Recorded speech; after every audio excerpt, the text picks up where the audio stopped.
1. Introduction. RAWSEP View. The United States government was on track in the Biden administration to reduce the prices for both clean energy heat pumps and clean energy electric cars. Trump tariffs are expected to upset those plans to prevent future air pollution and prevent climate change. The United States government should, instead of certifying wood stoves as safe when they are not safe, go forward with regulations that ban wood stove use and direct government money for use of forest refuse only. For home building and furniture building, for just a few examples of use of forest products for non-burning uses, it is well known from scientific and medical research that wood burning is a substantial source of PM 2.5 emissions, yet the wood burning industry uses the scientifically debunked theory named carbon neutrality of wood burning to argue that wood burning replacing coal burning in industry and in a trickle-down argument that wood burning should continue for home heating should continue. Presumably because it is called renewable, wood may be renewable in the sense that a tree can be planted in the place of a cut-down burned tree, but it takes centuries or decades for the newly planted tree to attain the stature of the cut-down burned tree. During those centuries or decades, photosynthesis, which converts CO2 to oxygen and so sequesters some carbon, will not take place at the same rate as photosynthesis was performed previously, and wood burning emits both CO2 and PM 2.5, and PM 2.5 is not absorbed by trees, so PM 2.5 is not diminished by planting a tree in the place of a cut-down and burned tree. In fact, a living tree closes its pores against the presence of PM 2.5 from nearby wood burning, just as humans hold their breath in the presence of PM 2.5 from nearby wood burning. And when a tree closes its pores, the level of photosynthesis that absorbs CO2 pollution goes down. Wood burning emits 90% PM 2.5 particulate matter of 2.5 micrometer size, the perfect size to infiltrate the human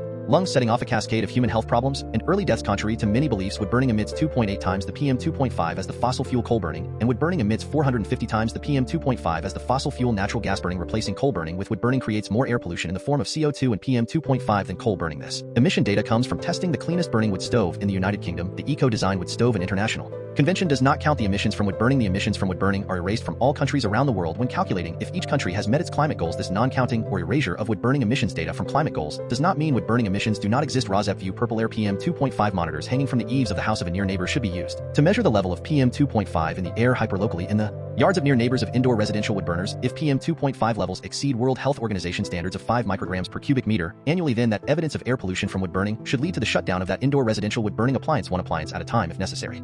Hi, my name is Lily. Andrew gave you the intro to residents against wood smoke emission particulates and their concern for air pollution from indoor residential wood burning. Residents against wood smoke emission particulates, or RAWSEP, would like every near neighbor of an indoor residential wood burner whose wood smoke enters their yards and sickens the near neighbors to have a purple air PM 2.5 monitor hanging from the eaves of their home to measure the level of PM 2.5 entering their yards. That measurement of air pollution should be used as evidence of unnecessary air pollution, and each indoor residential wood burner should be shut down based on that evidence, one indoor residential wood burner at a time if necessary. The presentation by Andrew ended at 2 minutes 5 seconds. The same presentation by Emma starts at 2 minutes 3 seconds before the end of this podcast. So I am Lily, your timekeeper, and you can start the next podcast at 2 minutes 5 seconds in if you would not like to see the presentation by Andrew a second time. This presentation by me, Lily, ends at 5 minutes in.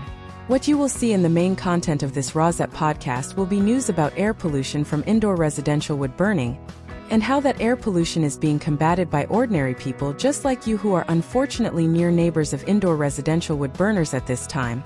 There will also be news about unnecessary and highly polluting use of wood as fuel in industrial wood burners and preventable air pollution from wood burning wildfires. There will also be news about air pollution from PM 2.5 from gas-powered cars. There will also be news about airborne diseases which are also preventable with vaccines such as COVID-19 and measles and whooping cough, to name just a few. In 2025, residents against wood smoke emission particulates is also concerned with combating the Trump destruction of government funding for programs which protect human health through the Department of Health and Human Services, and Trump destruction of programs which fund the science and medical research plan to protect human health from preventable illnesses. Protecting human health is a patriotic act, and our defense against enemies is weakened if we are not as healthy as we can be. Heat pump rebates are now offered by the federal government, distributed through the eligible United States, are available in 2025 and are the best, cleanest, and now cheapest alternative to indoor residential wood burning if that burning is actually done to purportedly save money. Wind and solar as sources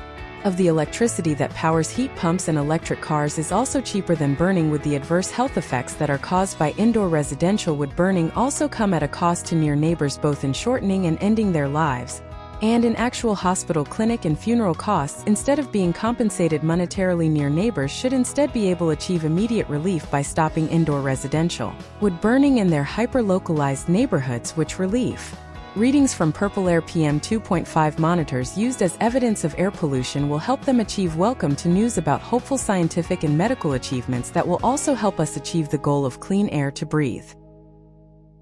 Webisode 57DHYAFZZEA February 6, 2026 U.S. lawsuits to develop electric vehicles and clean power. In Webisode 57DHYAFZZEA RAWSEP View 1 United States, the State of Washington Electric Vehicles U.S. Department of Transportation funding restored after lawsuit win 2 United States onshore wind. The Midwest, Idaho, Indiana, New Mexico, Nevada, Wyoming. A Trump blockade is stalling hundreds of wind and solar projects nationwide. 3 United States climate superfund bills spread nationwide despite legal battles. Illinois, Maine, New Jersey, New York, Vermont. The laws aim to force oil companies to help pay for damage from global warming industry is gearing up for state-by-state battles. For Canada, Carney stakes the auto future of Canada on EVs as it pulls away from the US. 5 The Netherlands and the United States. The Stellantis shift away from electric cars will cost it $26 billion. 6 Ukraine as Ukrainians freeze donated energy equipment sits and used. 7 South Korea and Russia. Hyundai of South Korea becomes second foreign car maker after Mazda to lose right to reclaim Russian assets. 8 Japan facing threats from both America and China. Toyota changes CEOs. The Netherlands and the United States. The automaker Stellantis shifts away from electric cars in a move that will cost it $26 billion. Main content.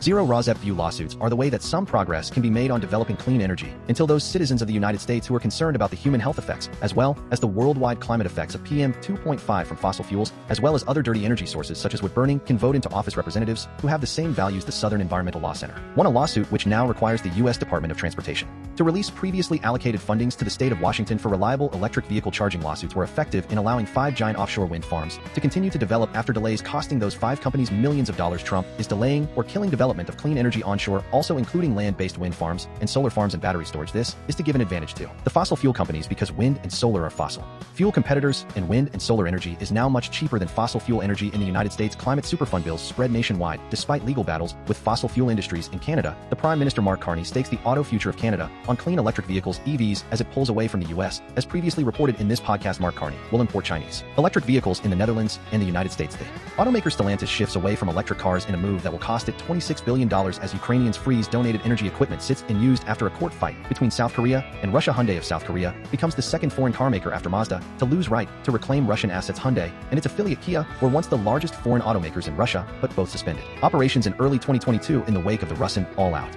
invasion of Ukraine and international sanctions. In December, it was reported that Hyundai was unable to use the buyback option due to the ongoing war in Ukraine. Major foreign brands such as Renault, Mercedes-Benz, Volkswagen, and Toyota have exited the Russian market since 2022, leaving Chinese car makers to fill the gap. And in Japan, facing threats from both America and China, Toyota changes CEOs. RAWSEP View The Trump governed United States appears to lose more than it gains by suspending development of wind, solar, and energy and battery storage, and by suspending production of electric vehicles in the U.S. Trump personally and fossil fuel companies in particular may gain a temporary competitive advantage if there are no electric vehicles manufactured in the U.S. and no wind and solar farms developed. The cost of energy will go up for the American people and air pollution will increase, which is the concern of residents against with smoke emission particulates since Trump and fossil fuel executives who live in the United States and those living around the world will be hit by higher prices and air pollution themselves. This seems like a short-sighted and self-destructive path they have chosen. The lawsuit wins are heartening, but the money lost to delays and time and amounts of money involved in fights for simple, sensible development of clean energy are shocking. And the longtime democracy of the U.S.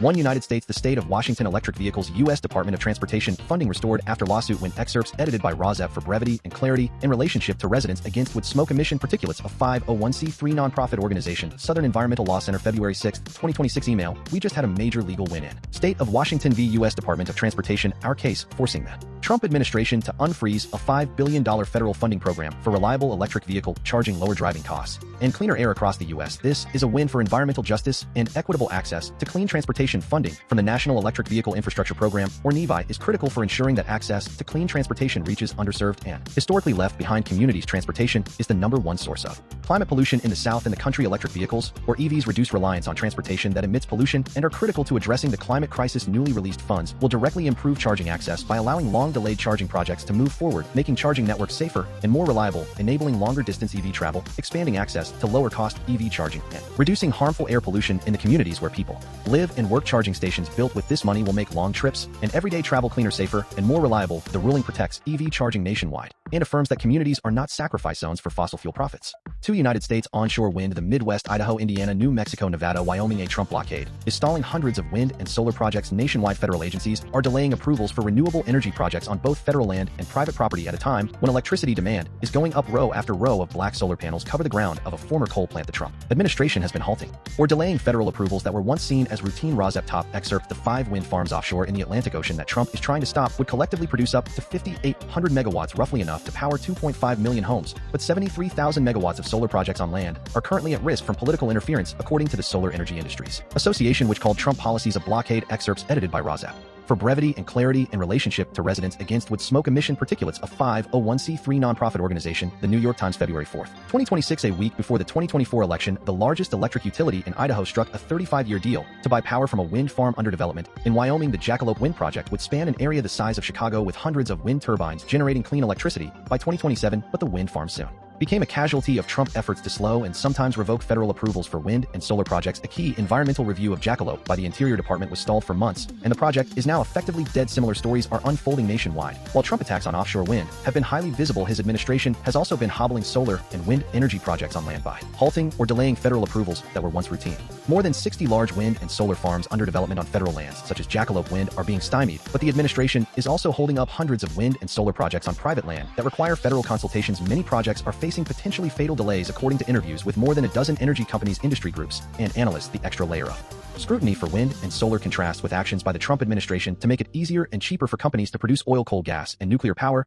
and it sets the United States apart from other countries that are embracing renewable energy. In September, the Idaho utility finally canceled its contracts with Jackalope Wind, citing uncertainties related to the federal permitting process. Now Idaho Power is accelerating plans to install 9 engines that burn natural gas. And this week, NextEra Energy, the company behind Jackalope, said that it was scrapping the wind farm altogether. The efforts to delay renewable energy on land could prove even more consequential than the Trump battles against offshore wind. The 5 wind farms offshore in the Atlantic Ocean that Trump is trying to stop would collectively produce up to 5,800 megawatts, roughly enough to power 2.5 million homes. But 73,000 megawatts of solar projects on land are currently at risk from political interference, according to the Solar Energy Industries Association, which called Trump policies a blockade. There is a real intention to slow these things down, said the chief executive of Engie North America, which develops wind, solar, battery, and gas projects. The Engie chief estimated that roughly 40% of the Engie planned renewable projects could be affected by the federal permitting bottleneck, including several wind farms on private land in the Midwest. Wind projects that require federal permits are nearly impossible to advance right now, he said. Most of the wind and solar projects affected by the permitting slowdown were expected to come online in 2027 or later. Without them, companies say the country could face a shortage of power, and ratepayers could see even higher electric bills at a time when affordability has become a national concern. Demand from utilities is astronomical, said the chief executive of EDP Renewables North America, a leading wind and solar developer. But now permitting is becoming much more difficult, which means many projects may never come online or take forever to come online. It is going to mean higher energy prices, the EDP chief said. A White House spokeswoman said the Trump policies were designed to reverse unfair preferential treatment of green energy sources like wind and solar and cut burdensome red tape to level the playing field for oil and gas companies. The United States is the biggest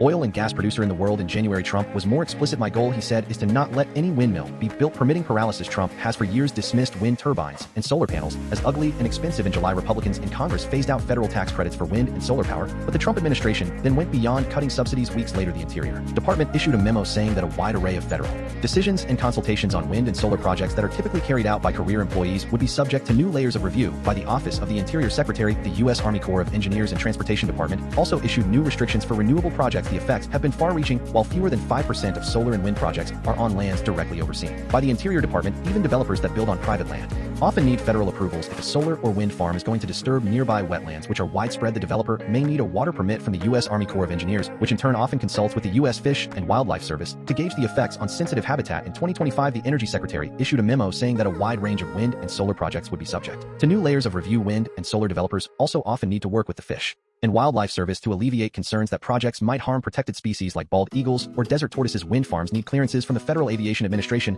Much of that permitting has come to a standstill. Career staffers are often unsure how to move forward with once routine work, such as approving plans for access roads. Developers say former Interior Department officials say it is unworkable for the Secretary to review each of the hundreds of small decisions needed to approve projects. Kevin Smith, the chief executive of Arvon, a solar and battery developer, said his company has 7,000 megawatts worth of projects in development on private land. About half require federal consultation. Historically, this was a check-the-box process. The Arvon chief said now that everything has to go up to the desk of the Energy Secretary, it is essentially a pause on permitting. Other obstacles are emerging in Indiana. Patoka Solar is a proposed 250 megawatt solar array on private land that could affect local wetlands. To apply for a federal water permit, the developer needs to use a taxpayer-funded database to document the effects on wildlife. Yet the Interior Department has barred wind and solar companies from using that database, making it impossible for the project to advance, according to court filings in a lawsuit against the agency by a coalition of clean energy groups. In Illinois, the Kaskaskia Wind Project has been delayed indefinitely while waiting for wildlife and water permits. The filings said the project has now lost its spot in line to connect to the grid after its developer had already invested $10 million elsewhere. Wind farms are stalled because the Defense Department has stopped finalizing agreements designed to address the risk that turbines interfere with radar. Companies said not all projects are blocked. Exhaust Renewables North America recently received clearances from the Federal Aviation Administration to upgrade existing wind farms in Pennsylvania, but only after a severe delay of nearly 7 months, said the president of the company. He attributed the delay to staffing shortages. Many smaller solar projects that do not require federal approvals are also advancing a race to survive. Wind and solar developers are scrambling to adapt. Some some are redesigning projects to avoid the need for federal approvals by, say, relocating power lines, but that has costs. In Missouri, the Empire Prairie Wind and Solar Project has been unable to obtain federal water permits, so the developer is re-engineering the site to avoid disturbing wetlands changes that will cost millions and make the project less efficient. According to filings in the lawsuit by clean energy groups, some developers have grown fearful after the Interior Department signaled it would step up enforcement against wind farms that kill eagles, even as it has become harder to secure permits that allow for unintentional bird deaths. In response, some companies have spent several $million to install technology that shuts down wind turbines if eagles are detected nearby, even if the risk of deaths was low. The filings claimed others are asking politicians for help. Last summer, Governor Joe Lombardo of Nevada, a Republican who is up for re-election this year, wrote to the Energy Secretary saying the Interior reviews have not only stopped solar development on federal lands in Nevada, but also on private land, and asked for a more workable process. Nevada gets 1/3 of its electricity from solar. In December, the Interior Department began advancing a large solar and battery project in northern Nevada known as Libra. NextEra, the company behind Jackalope in Wyoming, is one of the largest wind and solar developers in the U.S. Renewables remain the lowest cost and fastest solution to meet immediate needs of customers. Still, NextEra expects to build less wind and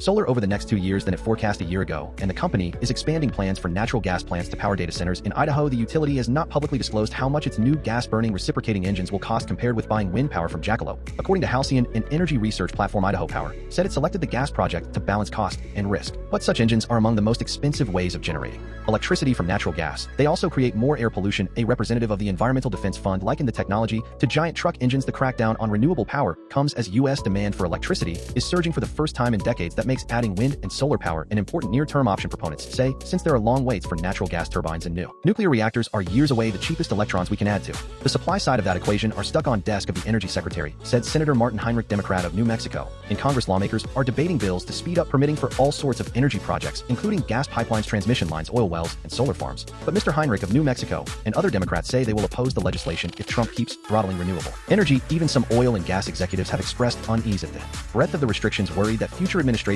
could use similar tactics to thwart fossil fuels. It is time for everyone to put their swords down and work toward comprehensive reform, said the chief executive of the American Petroleum Institute. Some hope that voter frustration over electricity prices might persuade Trump to ease restrictions on wind and solar power. Still, at a certain point, the uncertainty becomes so corrosive to the financing of projects that things start to fail, said the chief executive of the American Clean Power Association, which represents renewable energy companies. 3 United States climate superfund bills spread nationwide despite legal battles. Illinois, Maine, New Jersey, New York, Vermont. The laws aim to force oil companies to help pay for damage from global warming. Industry is gearing up for state-by-state battles. Excerpts edited by RAWSEP for brevity and clarity in relationship to residents against wood smoke emission particulates, a 501c3 nonprofit organization. The New York Times, February 6, 2026, there was flooding in Vermont in July 2023. The state was the first to adopt the Climate Superfund law. Other states are now following Climate Superfund bills based on the principle that oil companies should pay costs associated with climate change are gaining ground in state legislatures around the country, but it is unclear whether the only 2 states to have passed such laws, New York and Vermont, will be able to defend them from legal challenges. The Justice Department, industry groups, and other states have all sued to block the laws. The laws borrow their Superfund names from the long-running federal program that requires companies to pay to clean up industrial sites they polluted. Despite the legal efforts to kill the newer climate-focused versions of these laws, states around the country are proposing similar measures. In Maine last week, one such bill passed a committee vote, and others were recently introduced in Illinois and New Jersey, with one also expected soon in Connecticut. Related measures are pending in several other states. Proponents say the measures are necessary to fund urgent public projects like fortifying coastal areas against flooding. It is not a question as to the billions and billions of dollars that have to be spent to deal with resiliency against climate-related threats, said State Senator John McKeon of New Jersey, who represents suburban areas across the Hudson from New York City. It is a matter of who is going to pay for it. He said the bill he sponsored has been renamed the Polluters Pay to make New Jersey Affordable Act in a nod to concerns about the cost of living. While it already faces opposition from business groups, New Jersey State Senator McKeon said that it would benefit businesses in New Jersey, 135 miles of coastline of New Jersey, and its bustling commercial ports, to make the case that the state needs to upgrade its infrastructure to protect against disasters. The original Superfund program has survived numerous legal challenges, so state officials began to look to the program as a model for climate-related initiatives. The climate change topic is so much broader and runs headlong into issues of international, federal, and state authority that is a central theme in the litigation against the laws in New York and Vermont, which work in slightly different ways. Both laws passed in 2020 for take aim at the biggest emitters of global greenhouse gases since the 1990s. After the dangers of climate change became widely known, the New York measure requires the biggest companies to collectively pay $75 billion over the next 25 years. The Vermont measure directs officials to sort out the details of the financial penalties. Neither state has yet made public the list of entities it will seek to collect from. Industry groups are gearing up for a showdown. The American Petroleum Institute has said it considers defeating Superfund bills a priority. Supporters of the measures counter that they adhere to a simple principle, namely clean up your mess. Polluters as folks that are exacerbating the conditions of global climate change should also have to pay into the repairs said State Senator Graciela Guzman of Illinois, a bill sponsor, who represents parts of Chicago. The city has also filed a lawsuit against oil companies over their role in climate change, which remains pending. For Canada, Carney stakes the auto future of Canada on EVs as it pulls away from the U.S. Prime Minister. Mark Carney announced several measures Thursday aimed at making Canada a global leader in electric vehicles and rescuing an industry ravaged by U.S. trade policy. Excerpts edited by RAWSEP for brevity and clarity in relationship to residents against with smoke emission particulates of 501c3 nonprofit organization, the Canadian Press via Associated Press, and the New York Times. February 5, 2026. Prime Minister Mark Carney of Canada announced on Thursday a sweeping plan to offer billions of dollars in incentives and tax breaks for auto industry investment designed to help turn Canada into a global leader in electric vehicles. The new policies, Mr. Carney said, were meant to transform the economy of Canada and make it less reliant on a single trade partner after Trump economic assaults and threats on Canadian sovereignty have frayed relations between the two nations. We must take care of ourselves, Mr. Carney told reporters at an auto parts factory in Ontario. We cannot control what others do. Trump has inflicted significant pain on the auto industry of Canada, which exports about 90% of its vehicles to the United States, by imposing a 25% tariff on Canadian vehicles. Trump has said he does not want cars sold in the United States to be made in Canada and wants to drastically increase domestic production. Canada applied retaliatory tariffs on American vehicles but gave exemptions to companies that make cars in Canada. Mr. Carney agreed last month to open a crack in the exclusion of Chinese-made electric vehicles to Canada through a 100% tariff that was introduced to match a similar U.S. measure. Canada will allow a small number of Chinese EVs into the Canadian market at a low tariff rate. The announcement of the Chinese deal was followed by an agreement between Canada and South Korea that may lead to Korean automakers building Canadian factories for vehicles and batteries. Expanding the presence of Asia companies in Canada could ultimately hurt U.S. companies at a time when they are already losing ground in other parts of the world. Mr. Carney said Canada would still push for a return to free trade in auto and auto parts during the 2026 review of the agreement between the United States, Canada, and Mexico, but acknowledged that Trump does not share that objective. He said that the measures he announced Thursday would make our industry world leading regardless of the outcome of those trade talks. This is what a confident country does, Mr. Carney said last month in a widely lauded speech at the World Economic Forum in Davos, Switzerland. Mr. Carney, while not naming Trump, made clear that the American president had caused an irreparable rupture to the world political and economic order and called on other middle powers to form a protective alliance. The auto assembly and parts manufacturing business is almost entirely based in Ontario, the most populous province in Canada, and employs about 125,000 people, while it was historically dominated by the Detroit-based vehicle companies, all of which have been in Canada for over a century. Toyota and Honda now account for about 3/4 of Canadian production since his return to office last year. The Trump economic policies have led to the loss of thousands of Canadian auto jobs. Stellantis abandoned a plan that had been partly subsidized by the Canadian government to build a Jeep model at a factory in Brampton, Ontario, and moved production to Illinois. General Motors last week laid off about 700 workers at its pickup truck plant in Oshawa, Ontario, and closed a plant that made electric delivery vans in southwestern Ontario. The leaders of Detroit automakers have also soured public opinion in Canada by appearing to appease Trump. Last month, Bill Ford, the executive chairman of the car company that bears his family name, took Trump on a tour of its assembly plant in Dearborn, Michigan. Mr. Carney, on Thursday, officially eliminated a mandate to move to zero-emission vehicles by 2035, which had been opposed by automakers. Instead, he introduced tougher emission standards on vehicles in future years and set an ambitious goal of having electric vehicles make up 90% of sales by 2040. The government is also restoring consumer rebates for electric vehicle purchases, a program that expired last year that will start at $5,000 Canadian dollars or $3,600. Mr. Carney said that those rebates will not apply to Chinese-made EVs. Mr. Carney said that the government would give credits to automakers who build cars in Canada that they can sell to other companies to allow them to import foreign-made vehicles duty-free into the country. It will also offer $3 billion Canadian dollars or $2.2 billion for plant investments, cut corporate tax rates for zero-emission vehicle makers, and allow accelerated tax deductions for investments in EV plants and equipment. 5. The Netherlands. In the United States, the automaker Stellantis shifts away from electric cars in a move that will cost it $26 billion. RAWSEP View. Stellantis is a multinational automotive manufacturing corporation formed in 2021 through the merger of the French PSA Group and Fiat Chrysler Automobiles FCA, which was itself created by the merger of Fiat of Italy and the US based Chrysler, completed in stages between 2009 and 2014. Stellantis is headquartered in Hoofddorp, Netherlands, while the CEO now operates from Auburn Hills, Michigan. Back to the article headline: the company, which owns Chrysler, Fiat, Jeep, and Peugeot, is changing its strategy to gasoline and hybrid vehicles in an effort to revive weak sales. Stellantis, which was created after the 2021 merger of Fiat Chrysler and Peugeot SA, is pulling back from its plans to offer many more electric models. Excerpts edited by RAWSEP for brevity and clarity in relationship to residents against with smoke emission particulates of 501c3 nonprofit organization. The New York Times, February 6, 2026. Stellantis said on Friday it would take a hit of €22.2 billion, around $26 billion, to its profit to cover the cost of reversing its electric vehicle strategy and changes aimed at turning around slumping sales. The company also suspended dividend payments because the charges would leave it with a substantial loss. For 2025, the Stellantis share price fell about 27%. In European trading, Stellantis was formed through the 2021 merger of Fiat Chrysler and Peugeot SA of France, like other automakers, it had planned to produce mini electric vehicles while dropping some large gas-powered engines in North America. The strategy backfired when sales of electric cars, especially the models Stellantis released, were weaker than expected. That left the company with factories operating far below their capacity. Last year, Stellantis ousted the chief executive who led the company after the merger. Replacing him, the Stellantis U.S. operation, which includes Chrysler,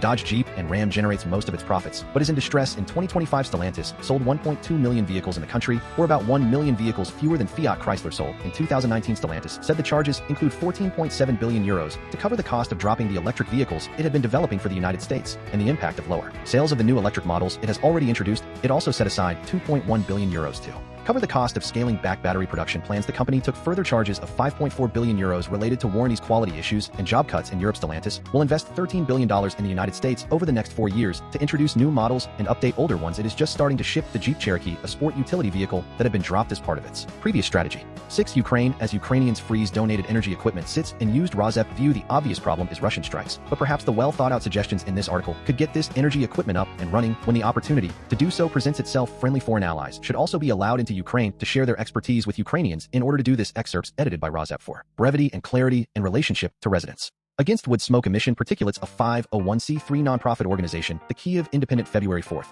2026. Local residents use flashlights as they walk past heating tents set up in the courtyard of a residential building in Kyiv, Ukraine on January 19th. 2026. Critical energy generation equipment donated by the partners of Ukraine has been left idle and unconnected to the grid for years as Russian attacks cripple the Ukraine energy system during its coldest winter in decades. Russia has plunged Ukraine into a catastrophic energy crisis, damaging around 8.5 gigawatts of generation capacity since October 2025 through relentless attacks on power plants, leaving citizens freezing in unheated and dark homes. To survive, Ukraine says it needs $1 billion of energy support. Allies have replied by sending equipment en masse, but local authorities have struggled to connect the numerous power and heating equipment to the grid, like gas turbines and mobile cogeneration plants already procured over the last 2 years. The international donors focus on the cogeneration unit itself. The heat asset manager of RSJ Investments, a Czech firm that operates boiler houses in Ukraine, but who will actually install the cogeneration units and who is going to run them in an efficient way? Complicated project plans, strict safety regulations to protect the grid, money issues, and a lack of specialists in the energy sector have dragged out the installation process. It is not known how much equipment is sitting dormant or inactive, or even where some of it is located. Raisa, aged 65, lights an alcohol trench candle, the only source of heat in her apartment, left without water, electricity,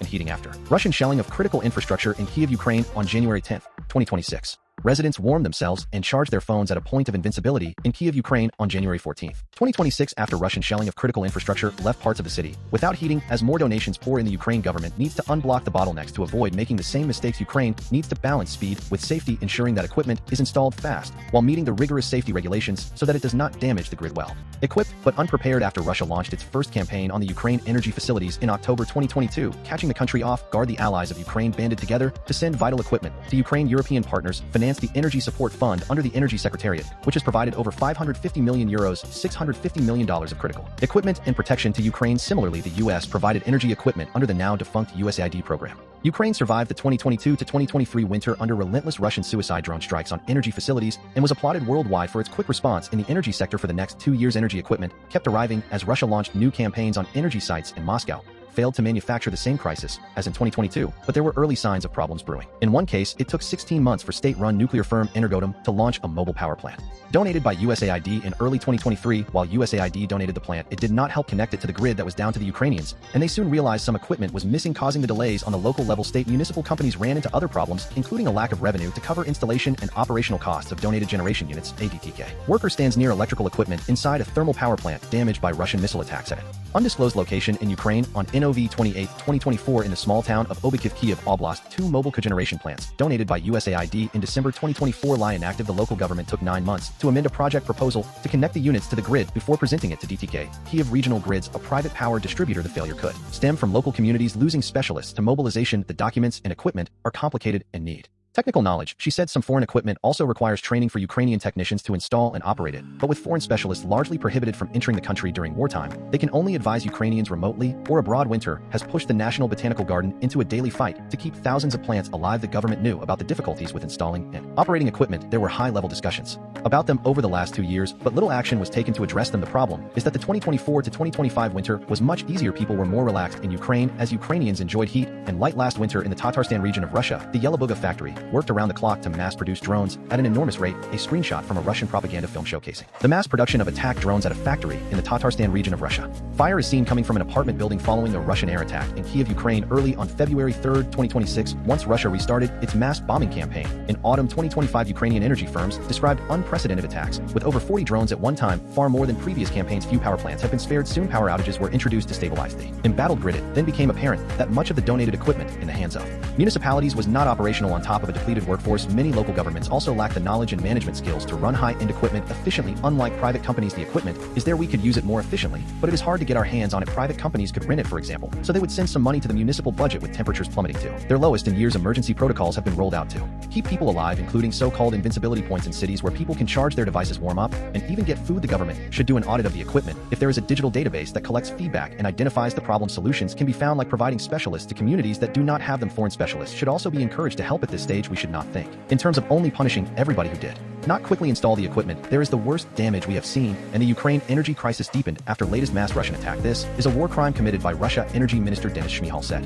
7. South Korea and Russia. Hyundai of South Korea becomes second foreign car maker after Mazda to lose right to reclaim Russian assets. Excerpts edited by RAWSEP for brevity and clarity. In relationship to residents against with smoke emission particulates, a 501c3 nonprofit organization, the Kiev Independent, February 2, 2026. Hyundai becomes second foreign car maker to lose right to reclaim Russian assets. The Hyundai motor manufacturing plant in St. Petersburg, Russia. Hyundai Motor Group. Hyundai Motor did not exercise its option to repurchase its former Russian factory by the January deadline. It was reported on February 2, citing the South Korean automaker Hyundai and its affiliate Kia were once the largest foreign automakers in Russia, but both suspended operations in early 2022 in the wake of the invasion of Ukraine by Russia and international sanctions. It was reported in December that Hyundai was unable to use the buyback option due to the ongoing war in Ukraine. Major foreign brands such as Renault, Mercedes-Benz, Volkswagen, and Toyota have exited the Russian market since 2022, leaving Chinese car makers to fill the gap. In 2024, Hyundai sold its St. Petersburg plant to the AGR Automotive Group of Russia for $140,197. Vehicles produced at the factory have since been marketed under the Solaris brand and name, derived from a Hyundai model produced for the Russian market. Mazda became the first foreign automaker to lose the right to buy back Russian assets. In November 2025, the Japanese company sold its 50% stake in a Vladivostok joint venture with its Russian partner Solaris in 2022 for a symbolic price of €1. Japan facing threats from both America and China. Toyota changes CEOs. The biggest automaker in the world has navigated the turbulent EV transition of the industry, but is looking to new leadership to manage intensifying geopolitical challenges. Excerpts edited by RAWSEP for brevity and clarity. In relationship to residents against with smoke emission particulates, a 501c3 nonprofit organization. The New York Times, February 6, 2026. Toyota Motor is tapping a new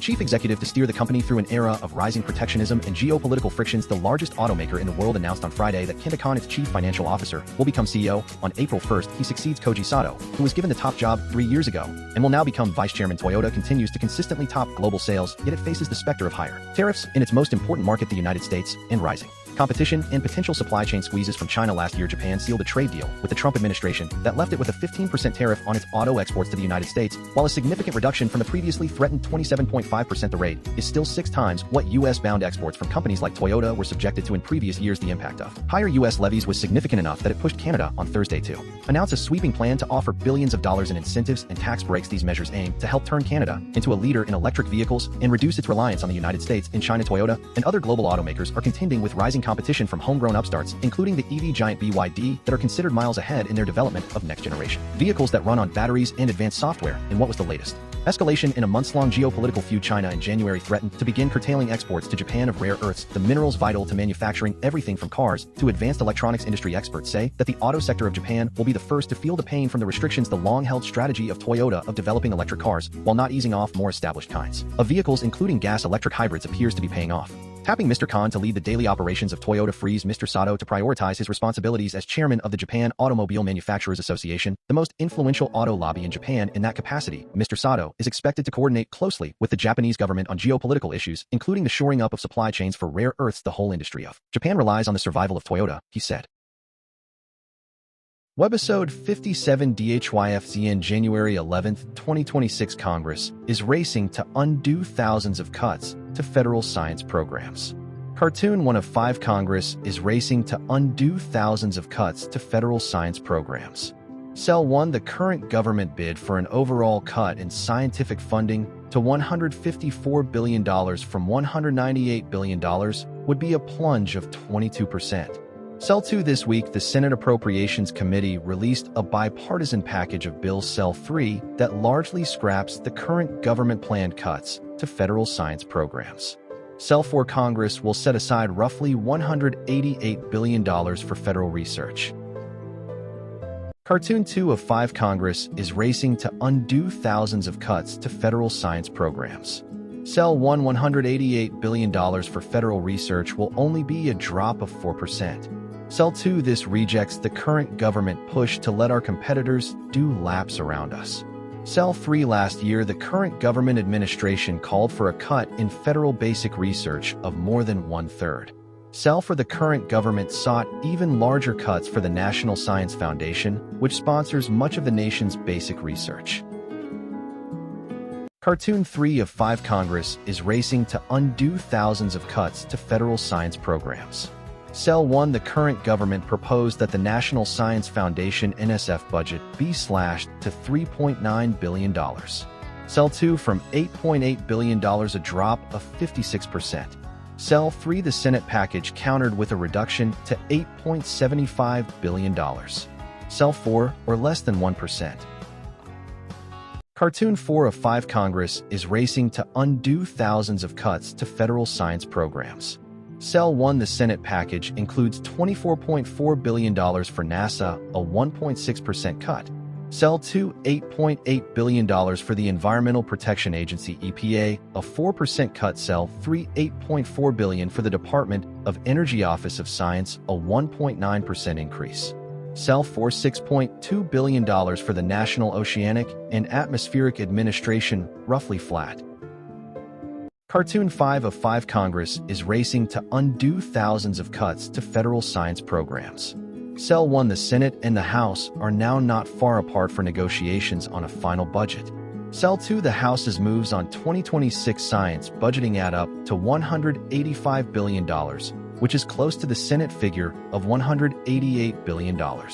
Cell 3 but this cannot undo the damage that the current government administration frenzy of budget cutting and administrative chaos. Cell 4 brought to the nation's scientific establishment.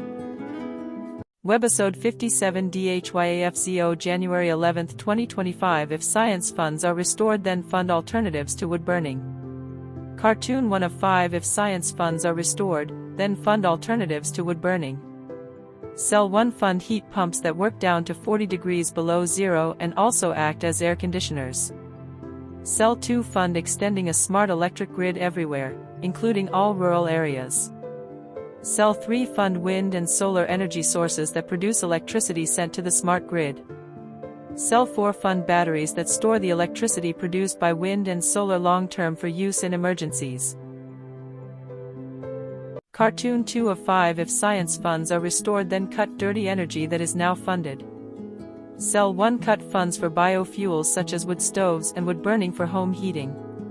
Cell 2 cut funds for biofuels such as corn-based ethanol for automobile fuel. Cell 3 cut funds for wood and other biofuels used to replace coal burning in industrial plants. Cell 4 cut funds for fossil fuels as well as cut funds for biofuels.